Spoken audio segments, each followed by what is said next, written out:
So I am from South Texas, went to school at Texas A&M, agronomy degree, been with Netafim about 29 years, started in the ag chem business in South Texas.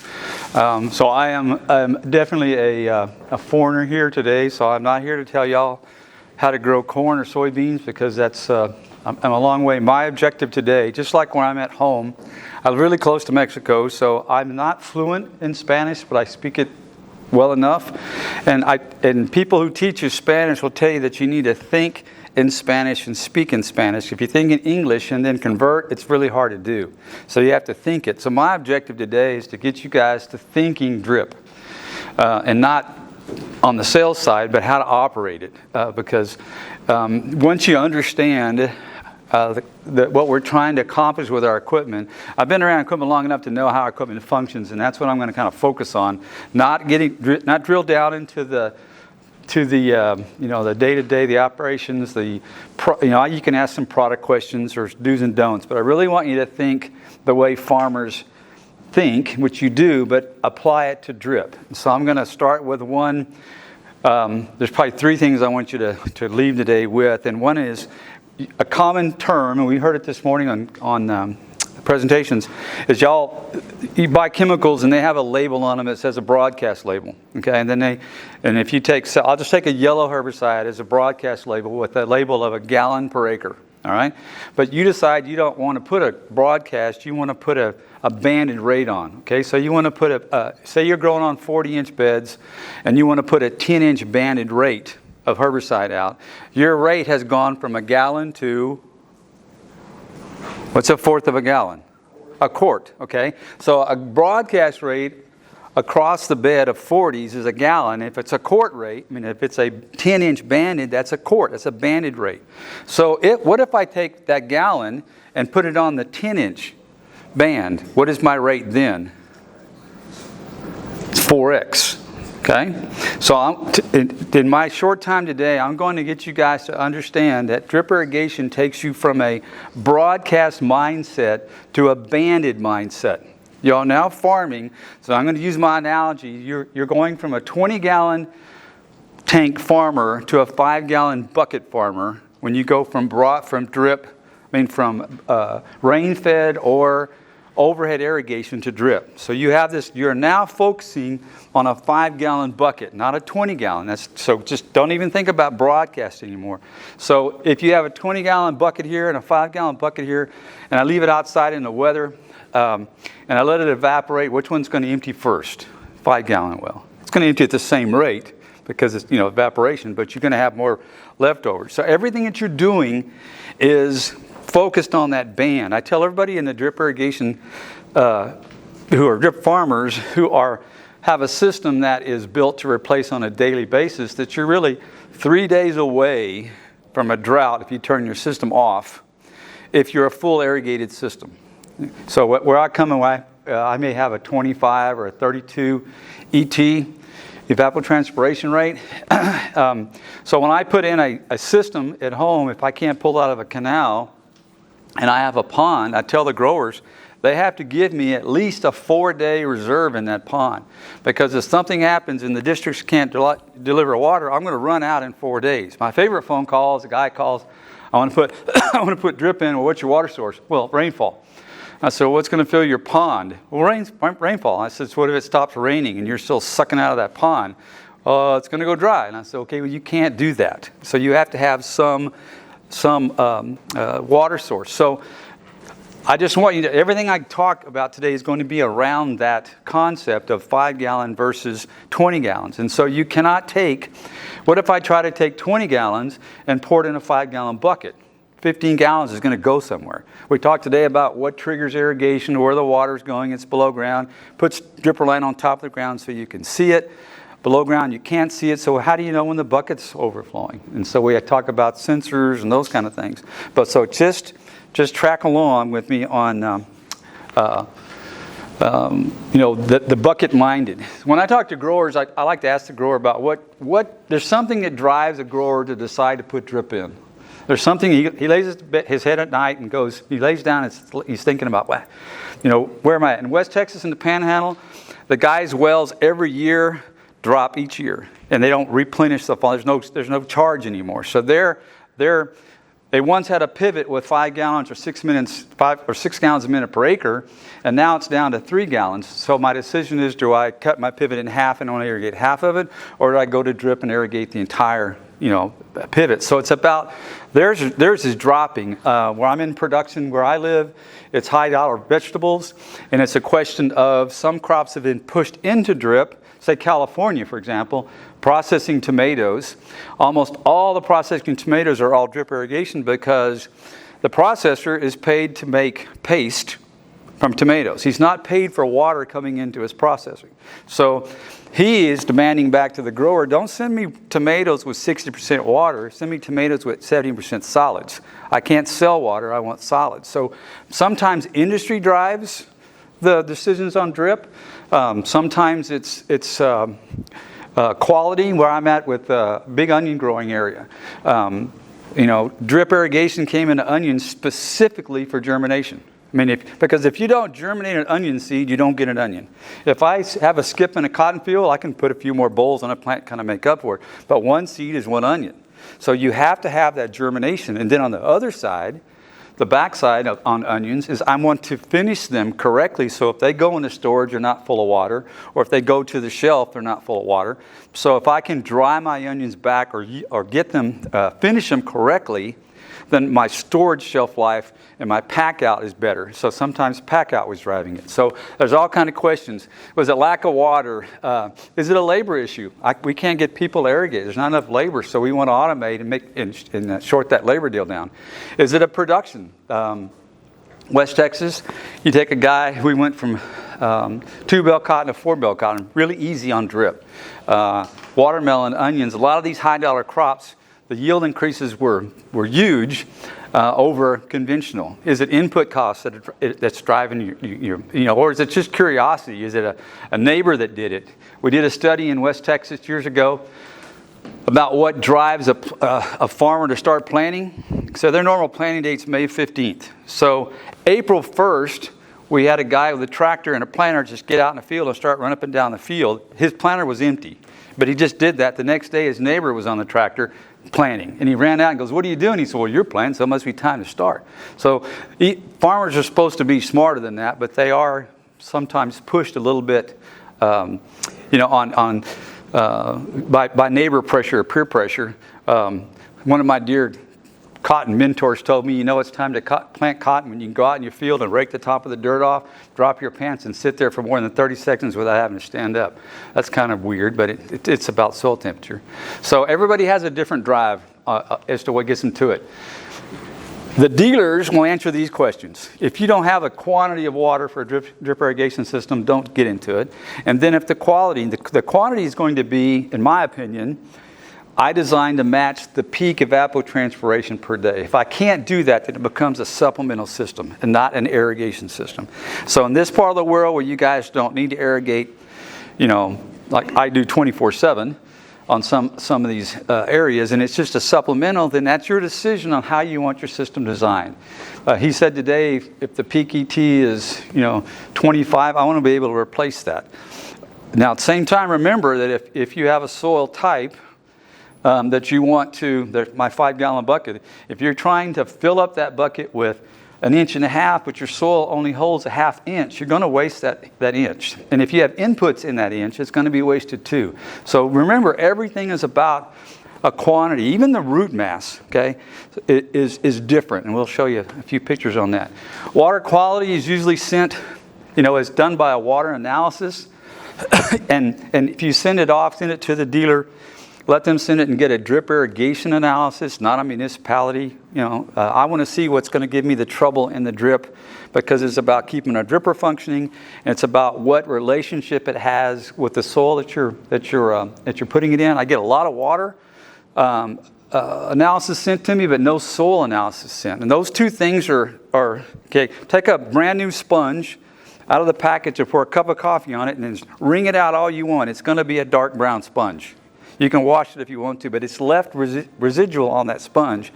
And it will do that, your water will do that to your soil, depending upon the SAR and depending upon what the CEC of the soil is. And all this chemistry, all these charges change in what percent organic matter. All this stuff is an equation of 1 + 1. So the quality is important. So, water quality is around demand, existing pump. All this stuff is what a dealer will do. We come into where the dripper device is. When I came into the industry, the standard dripper that we sold was a 0.36 gallons per hour dripper. That is like a leak in a hose nowadays. Okay. Now we're all the way back to the 0.07. Realistically, with SDI, you want to put the water on at almost the exact rate that the soil can take it capillarily. Anything above capillary, then gravity becomes your enemy. And I don't want it to go down, sideways, wherever. So I want it to crawl out capillarily. So we're even down to the 0.07. We had a study three years ago in West Texas where we put in drip irrigation, and one system went into the 0.1 dripper, one was with 0.16 dripper, both buried 14 inches deep. They turned the system on, and in 7 days, the system with the 0.1 dripper surfaced before the 0.16 did. So it just showed you it was putting it on where the capillary was pulling it up to the top better and not fighting gravity going down as well. ET, that stuff, the sensors we'll find, existing pipelines, we're going through that right now in Puerto Rico, existing pipelines. So, and then what is your crop rotation? All these things kind of give you, let you answer or address some questions on water quality. This has been, and after today I should put down groundwater because I didn't put that in there. This is a groundwater reuse, which is, I think, is absolutely crazy. I love it. So just what your water source is. The water source, once you know it, then we handle filtration. And people always call me and say, I have a terrible iron problem, or I have something in it, and they want to know what our filters take out. And our filters only take out things that are in suspension, not solution. So it will not take out the boron, the stuff in the water that gives you issues. What our filters take out is take your water out of a pond, sit it on the ground, come out the next morning. What settles, we can take it out. But we're not an RO company. We just take things out of suspension. So water quality will be addressed where it comes from. It adds all different. Where I come from on a river, we have a really high silt load. Silt's it's a very fine particle, and as long as you operate the systems with the correct pressure, I can push it through my dripper. But if you don't operate at the correct pressure and let silt kind of fall out at the lower ends of the field, it will stick together and cause issues, and so then there's a flushing issue in order to keep things clean. So the cleaner the water, the better. Sometimes, where I'm from, I'd much rather have stuff in suspension that I can filter out versus like in the Ogallala in West Texas. It's beautiful clear water, but it's full of hard minerals that give us more issues, manganese being one of them. This is just one of our things we live with it where I'm at, which is a high algae load, and then but our filters will catch that. If you don't catch it in time, it'll lock up sometime. So these are the guys that we have to fight, the sodium chloride, boron. These are some of the ones that we're looking for in water. So if we know that they're there, we kind of have a game plan as to how we can treat that water and tell you what it will cost to treat the water to make it usable through your drip systems.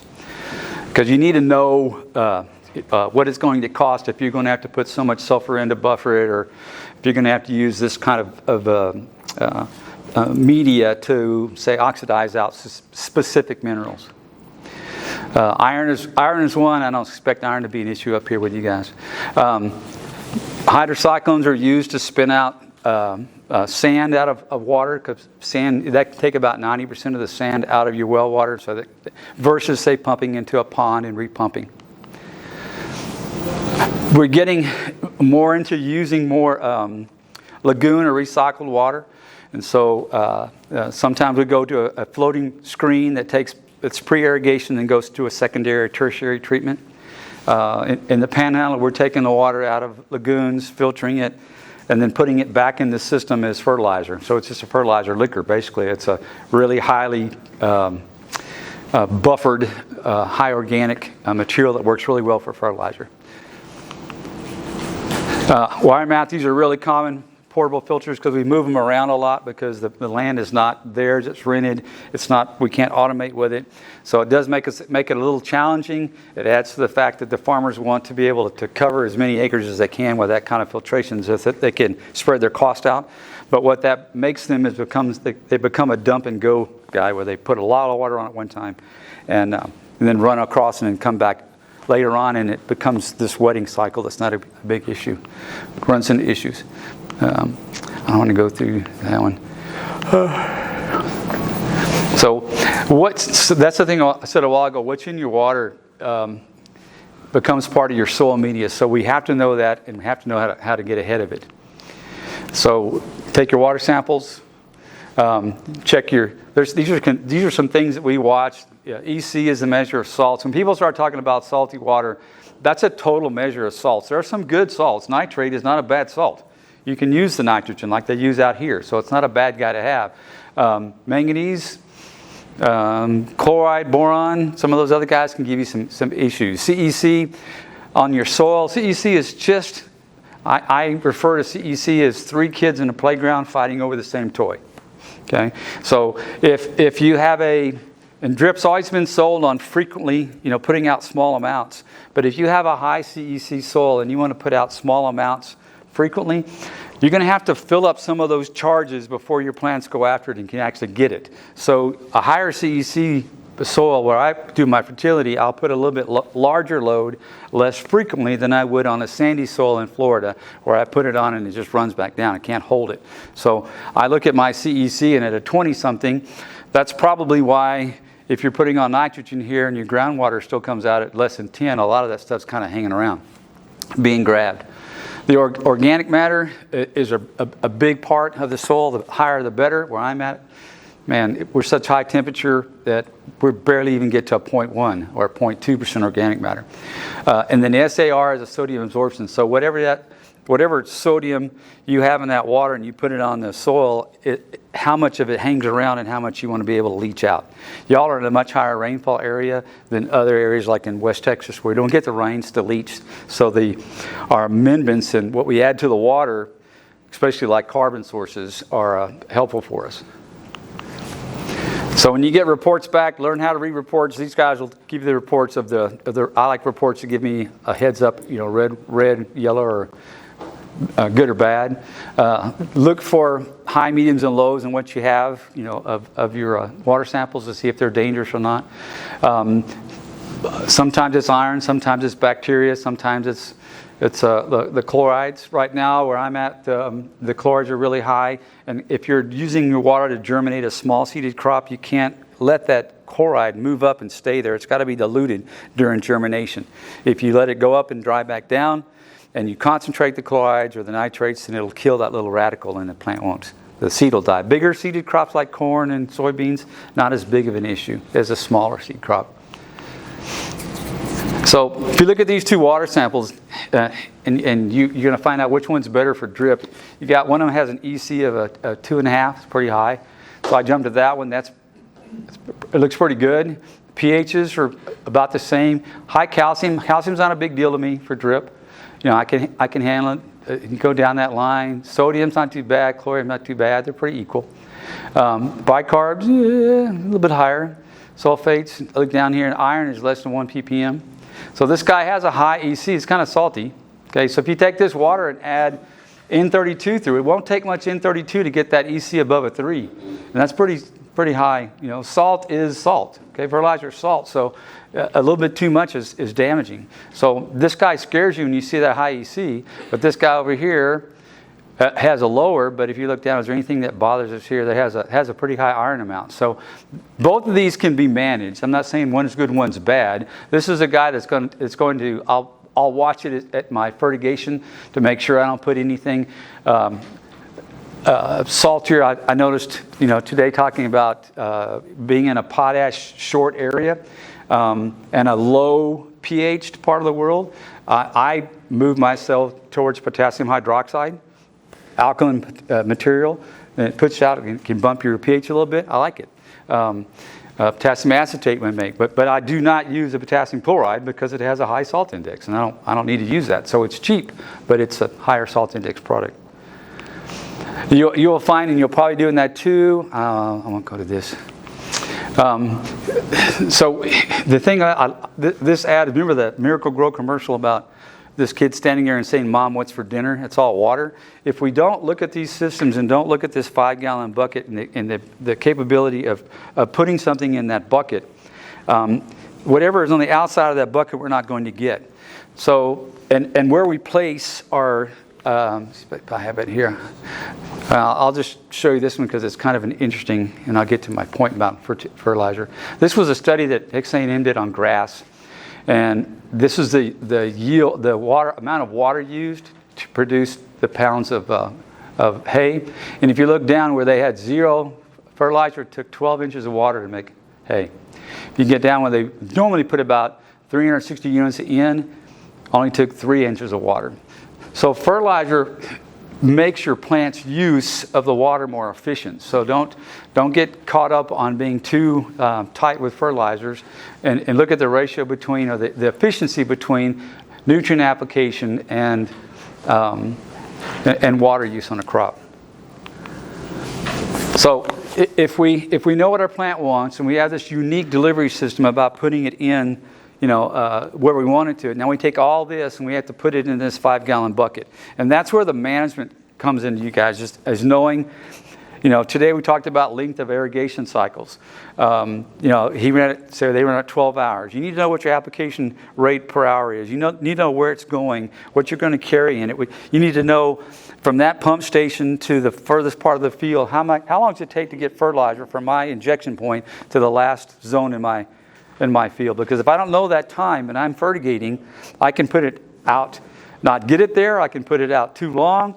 I can leave it in the line. So I need to know those, that kind of data as well.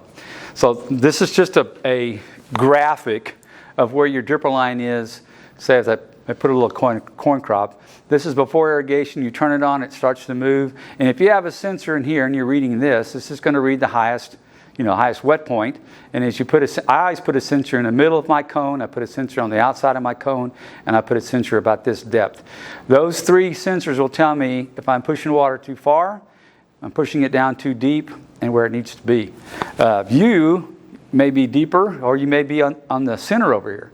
And if your dripper is right here and your crop is right here, that's a great big distance to push anything up to that plant. So that's why I asked today on the trailer what their percentage of fertilizer went out pre-plant versus through the drip.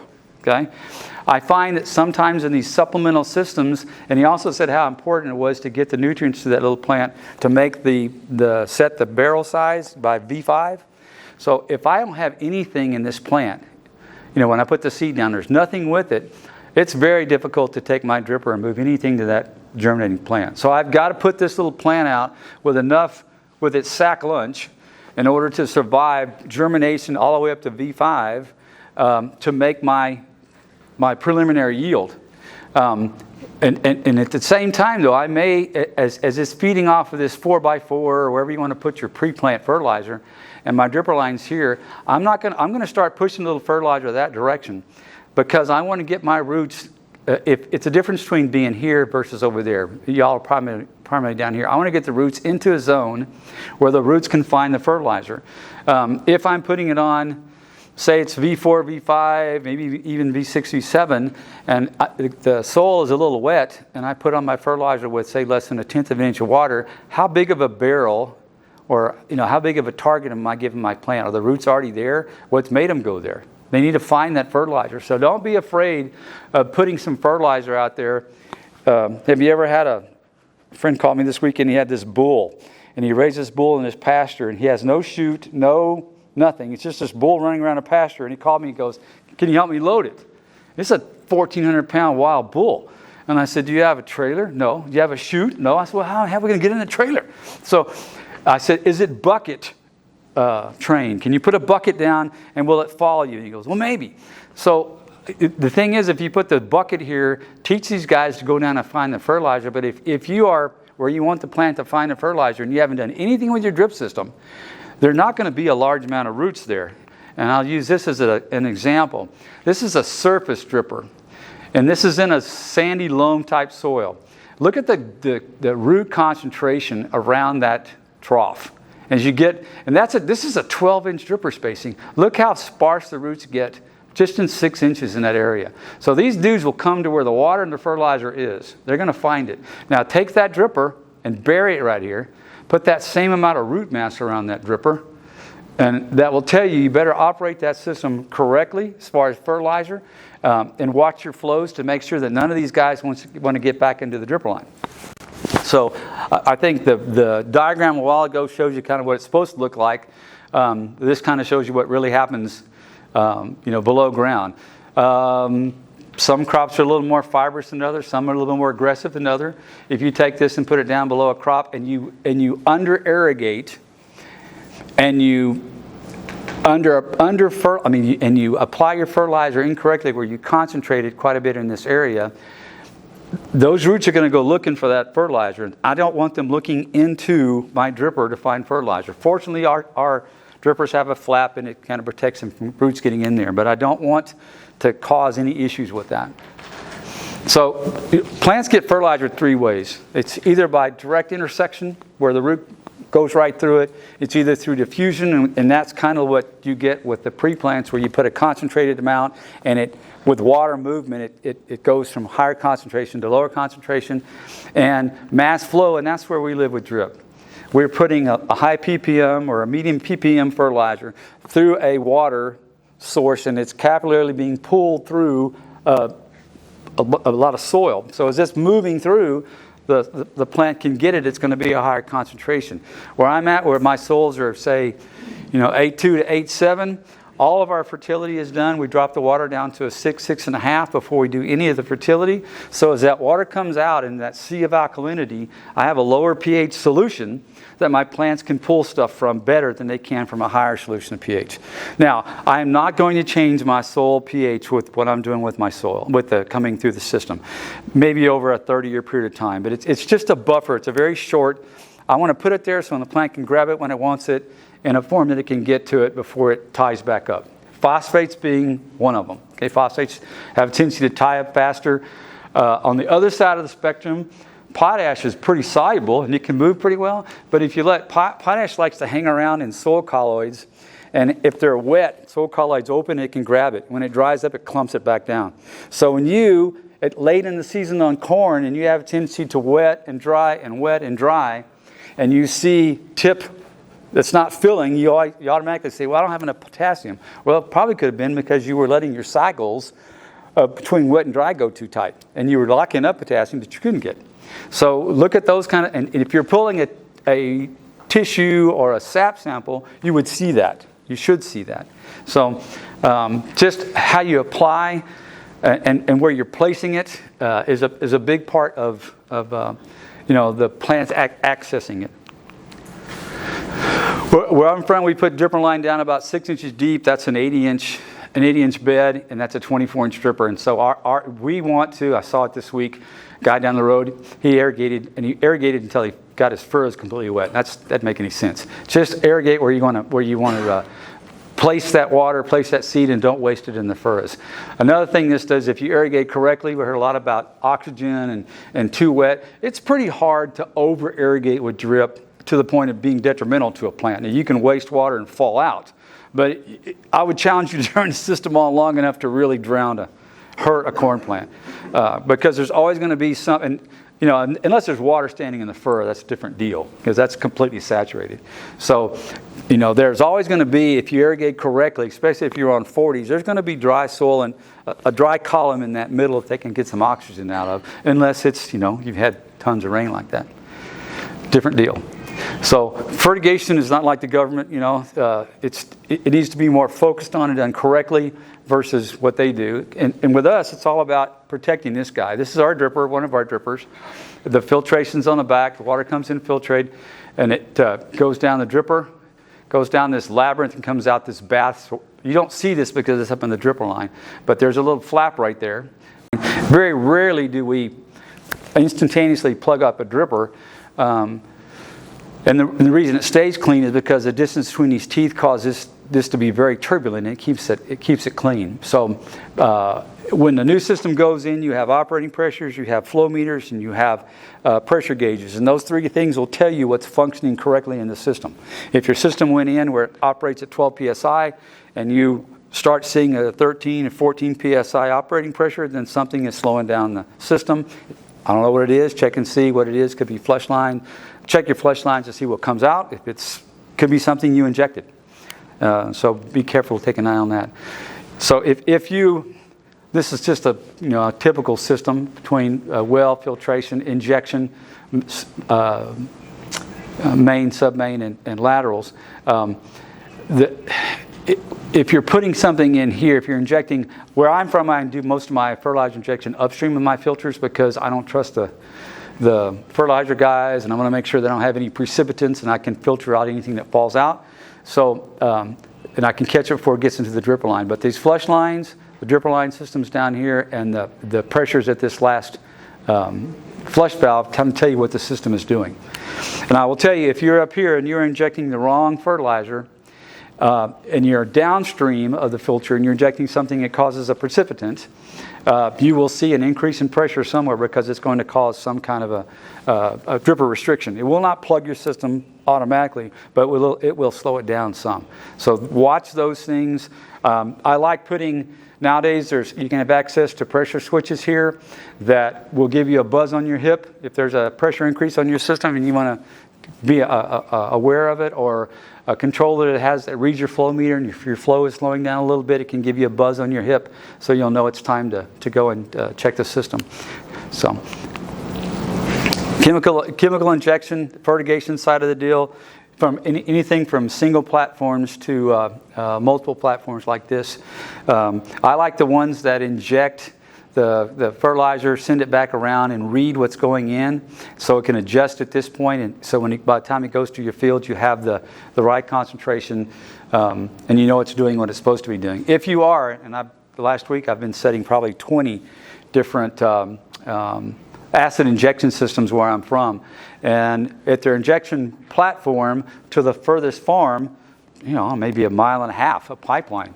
So if the farmer wanted a 6.5 over there, so we're setting it at the pump at about a 5.7 because all the travel time and all the organic in the system consumes that acid until we get to the last line, and it holds at a 6.5. So you have to know on chemigation what your target is. The other thing is too, if you're using a smart injector and you're injecting an acid to keep the water, say, at 6.5, but you've also told it to inject a phosphorus that's going to drop the pH as well, the computer or the mind needs to know which one overrules. Because I don't want to start at a 6.5 and put in phosphorus that drops me to a 4.5. And I've told my sensor that 5.5 is the lowest I want to go. So then you'll get an alarm. So you want to don't let these guys outthink you as to how you want to inject your fertilizer. Some of the fertilizer access, as drip comes into an area, it's dictated by what fertilizer suppliers have. In a real common area, they have just basic fertilizers. So be sure to, and it's getting more and more common to where I think NutriDrip's doing it with these water-soluble ICLs products. They're really good products that you can solubilize down. I know in West Texas, one chemical company, instead of building a complete acid blending plant, they're just bringing in water solubles, wetting them down and making acid phosphates, acid nitrogens because of the ease. And most of these tech grade materials are tech grade, and so you get much less reaction with your water quality than you do with a typical commercial grade fertilizer. Like polyphosphates, 1034, 1137, just don't like to play with certain waters because they will make precipitants. So you need to know, you need to stay in the ortho side of the street to make sure that there's no issues. So I did this. Where's Taylor? He's not here. Right there. Okay. We're talking about doing drip on pastures. Can you tell me where the dripper line is on that pasture? Is it here or here? Is the drip line where the green stripe is, or is it where the white stripe is? Depends. It depends. Where's it at on this field? I got a 50-50 chance. The dripper line is right here. Okay, this guy was injecting his fertilizer up front and then cutting it off. So he was pushing his fertilizer to the middles and leaching it away from where his drip line was. And so when you get into grass or turf, to me that's aesthetics. But he said, well, how do I keep them doing that? And I said, just inject it start to middle as a ppm. Just keep it as a constant. And then at the very last 35 minutes, flush it out. So, this was a horse guy. So his wife didn't like it because it was flagged. She wanted a uniform. He said, it didn't bother me. So just the injection timing and the rates and stuff can make, you probably won't see that in a soybean field. You'll see it in a rice field. I saw it in a rice field real easy, especially when it came to head. It would be head, no head. So improper fertigation will show up differently in some fields. So your fertigation methods, if you're going to do it I prefer doing my fertigation on, once I get my EC in my water and I know what my fertilizers are, then I try to inject at a rate where I don't get above a certain EC that I'm comfortable with. And I don't like to fertigate in gallons per hour. I like to fertilize with some kind of a nutrient load or units per application. So you have to decide what you're most comfortable with. I did this because it's really common. This is cotton that's 3 weeks old. You can see that the roots are all the way out to my knife. The dripper line is 12 inches below the end of that knife. Okay, so it's an alternate row irrigated cotton crop. And this cotton had a pre-plant and a 4x4, so it's got into that grocery packet, but this dripper line is right down here. So this guy wanted to come in and knife in a side dress because he didn't trust drip, and I had to show him where his root system was and where it was going to before I made him comfortable with putting the fertilizer through the drip versus knifing it in. So why would you cut these roots and when you could put it in at that point in time? So every crop's a little different on how it matures, on where it lays us out. If you put a system in and you're wanting to know how long it takes to get products from your pump house to the last zone, there's an Excel sheet that I use that you just put all your pipe lengths in and then plug it all in, and it'll tell you how many minutes it's going to take to travel from your injection point to your furthest zone. And once you get that approximate number, then start injecting, go to your last zone, get your a nifty little pH sensor or an EC sensor and see if you can test that. So that gives you the time to travel, and it gives you also the flush time. Because if you're injecting fertilizer, I want to kind of move it out at the end of the injection so I don't have any problem with any residual in there, especially if you're alternating fertilizer types, where my vegetable guys do a lot of that. So make sure that you have enough time to get it to the plant. With y'all, you have enough time to get it into the bucket, not out of the bucket, and target that bucket so that you don't waste anything. I also, on drip systems, if it's a new system, I'll pull a soil sample 12, 24, and 36 the first year. At the end of the second year, I'll pull my 12, 24, 36 again, and I'll look at the 24 and 36 to see if I'm pushing things too far down and I'm not getting a use out of it. So let those tests kind of tell you what your frequencies and your rates are, and to kind of let you know if you've wasted it or not. It's better placement. Let me see. In the industry, you always hear about the 4 R's. I always talk 5 R's because I think you can use the right product, right rate, right time, right place, and this is the right system. There's no other system that we can do the 4 R's with, like a drip system can. It puts it exactly at the right place. Now, granted, if you're 14 inches deep and you have a small little corn plant, that's not the ideal place. Drip is put at that depth not for agronomics. It's put that depth for longevity of a system. Okay, we don't want it clipped or cut or whatever. So yes, there's a little give up on the first side, but you can take care of that with your pre-plant and your first 4x4. But it is all other reasons it's perfect to do so. Don't let. And I'll tell you, the ag industry has a lot of products that work very well through drip that may not have a drip label. They don't require a drip label. Some of the PGRs, some of the Humix Fulvic, some of these products that are made that have a really heavy foliar label on them work very well through drip. So I got a call 2 weeks ago from an ag chem company up in West Texas, because I had some guys call me for some programs, and I told them to put this certain product out. And the guy called me and goes, "This guy, we never put this product out, only on foliar." And I said, "Put it out through drip, and you'll never use it foliar again." So look for products that you know, some of the amino acids, your biologicals, PGR, some of those things. I was telling somebody at lunch, well, I had a cotton block a couple of years ago where they planted cotton, but they had a lot of soybeans in their planter box that didn't clean out. So I told them to leave the soybeans alone, and I pulled the cotton up. And so I had 2 or 3 full lines of soybean plants growing in a cotton field. So I grew those soybeans on my cotton program. I mean, talking about the same exact fertilizer, same irrigation, same plant growth, PIX, which is a plant growth regulator for cotton. We sprayed it on the soybeans just because they were there. Probably the best soybean crop I've ever grown. So I went back to the guys that make PIX and said, "You need to make it for soybeans." But it was a phenomenal crop of beans. So look, don't box yourself out, but at the same time, every state has, you know, I'm certified in states, I mean in the U.S., but every states have different applications.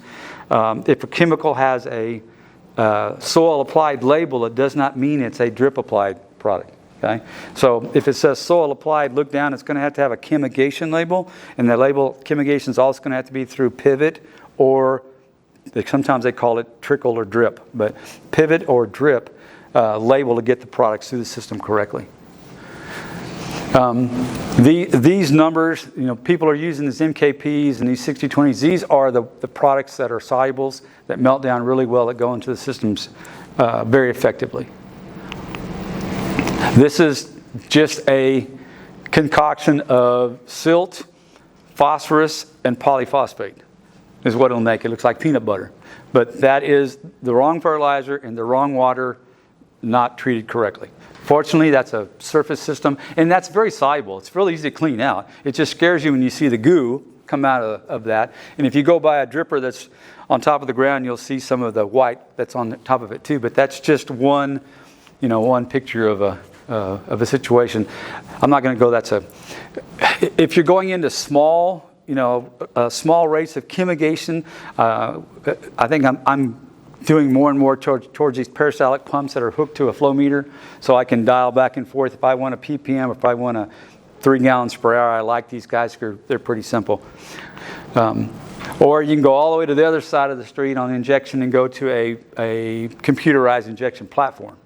So that guy not only is going to run your fertilizer injection, but it'll run your pumps, your fields, your radios, all the stuff in the field for you, or your valves, backflush, and all that kind of stuff. So it's because it has this brain mechanism on it right there. So you don't have to be complicated. The systems I was telling you that we're adjusting with pH at home, we just put a little 2-inch or a little 1/2-inch Venturi in to suck infuric acid.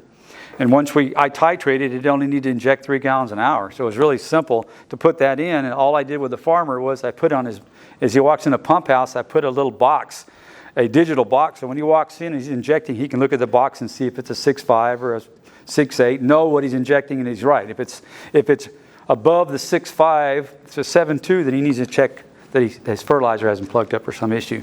So make it simple but not too complicated for a guy to use.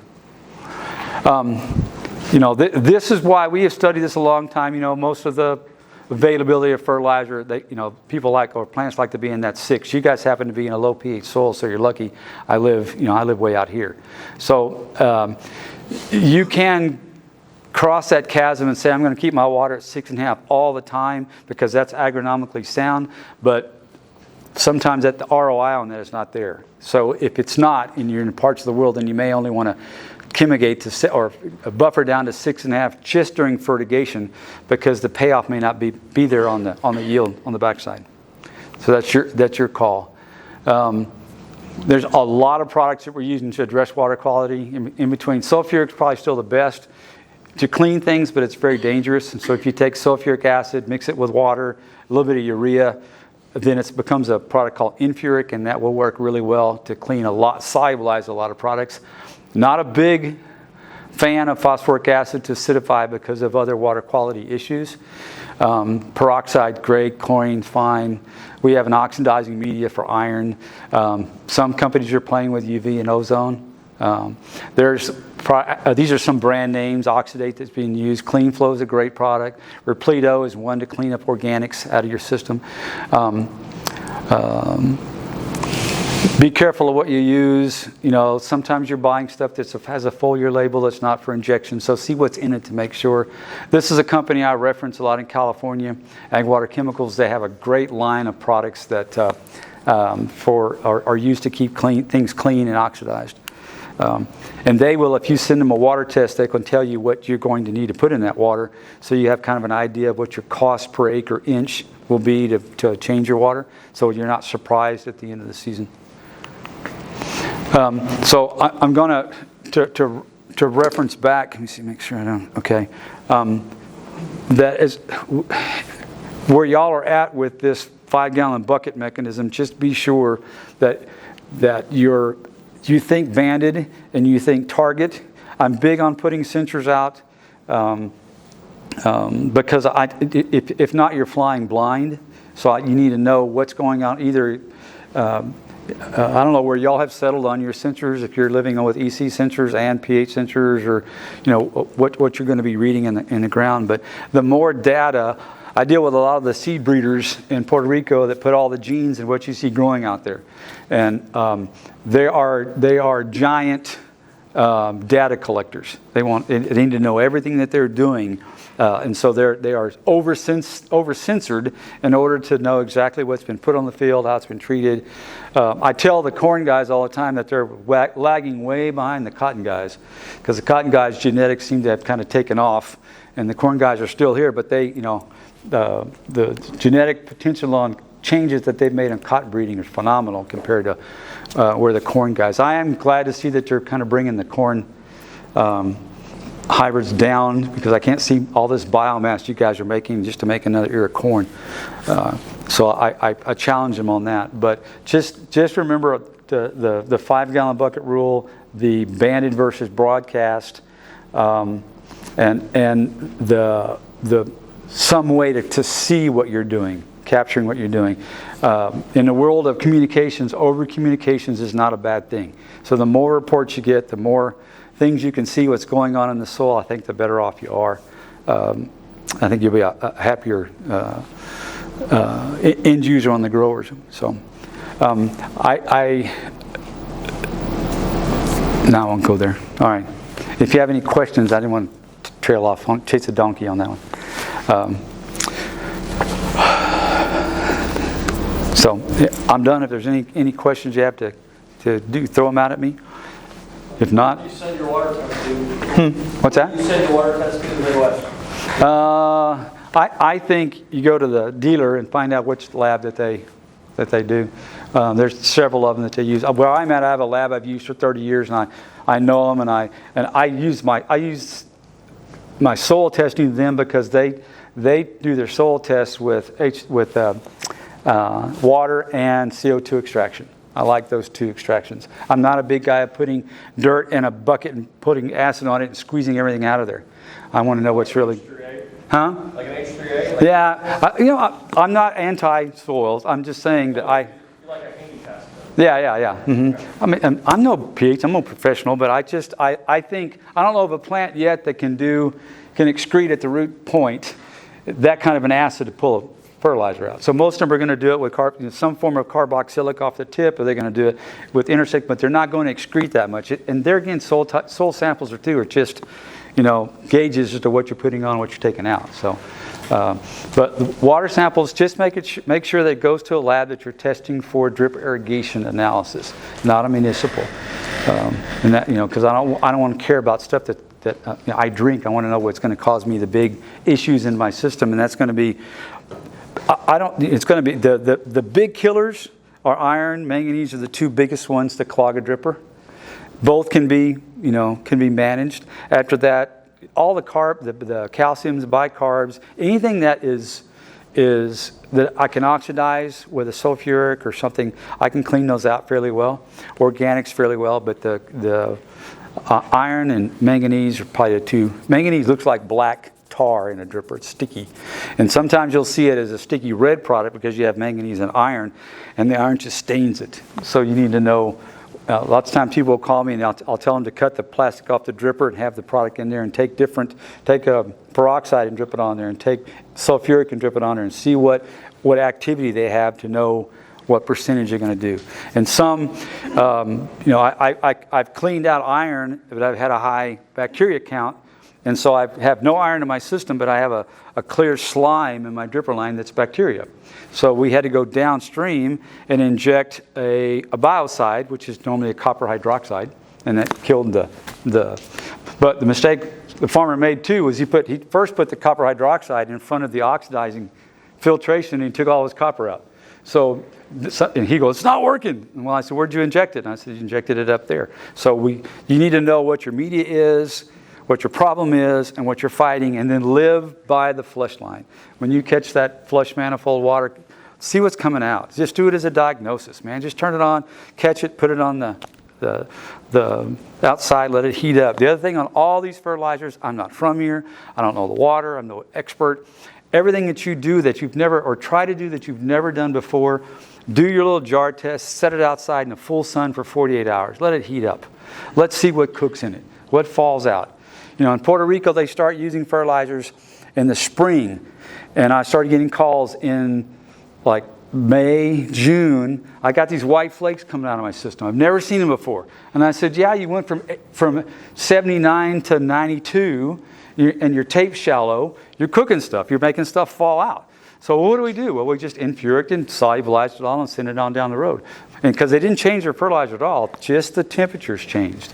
So, I'm not trying to make y'all mad scientists, but you need to know every time you're paying for a system that's needs to last 20 years. And so everything that you do, think of, I need to make sure that it functions or that it's correct.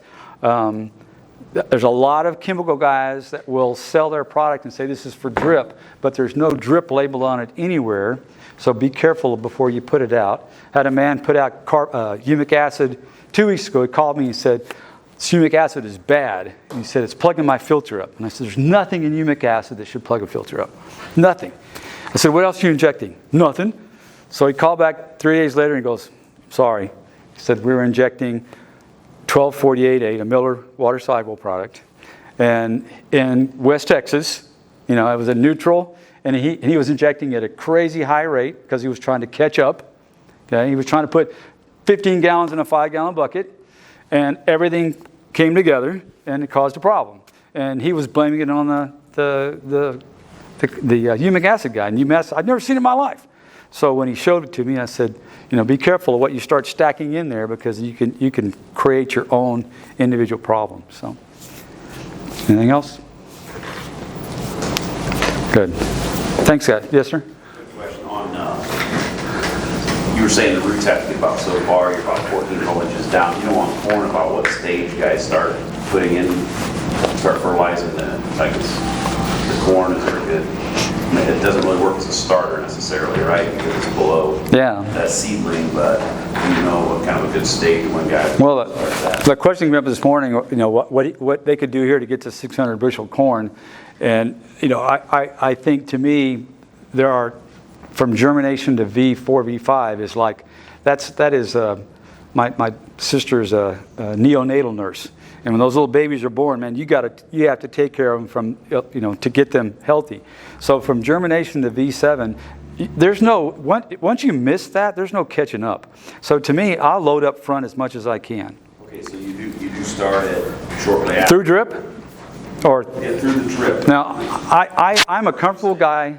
I'm a comfortable person that's 70% put out there mechanically, 30% through drip on SDI. I'm pretty comfortable with that number. Okay, because I am not now at V3. I'll start putting fertilizer out because not a large amount. I want to get that, especially if there's a difference between being alternate row, because there's a lot longer way to push than directly below the plant. Okay, so if it's alternate, I'm pushing earlier because you're making right and left heading plants. You can go pull up a cotton plant at the end of the season on alternate row and pull it up, and every one of its roots is going that way towards the water, towards that plant. So have them come out there, even if you have a sensor. And I didn't go over the irrigation cycles, but if I put a soil sensor in and I drowned it, and I want to find out where my fill capacity is, then I have to to make a decision of what depletion point I want to go to before I recharge. And that's why I asked about that triggering thing this morning. I think because you have field capacity, then you have what I call working water, where the plant has to expend energy to grow a root to find the water. You know, how many of your granddads told you that at a certain time in a plant's life, you got to make it stress, send those roots down to find the water? Well, stress and drip don't go together, okay? Because yield, by definition, is genetics minus stress is your yield, right? And so the stress that you guys deal with are either man-made or nature-made. So even if I'm at field capacity and it's a V3, I'm going to pump some fertilizer out because I want to get that root mass, and probably, usually at V3, V4, in that fertilizer I'm putting on, I'm putting some kind of a root stimulant. I'm trying to get them to go to it and find it. So they'll find it. It's like they know where it's at and they'll head to it. But yeah, I don't wait much longer than V3 before I turn the system on. But not a lot of water. But at the same time, if you're down here 14 inches and I turn it on for 1/10 of an inch, how far did I move that away from that dripper?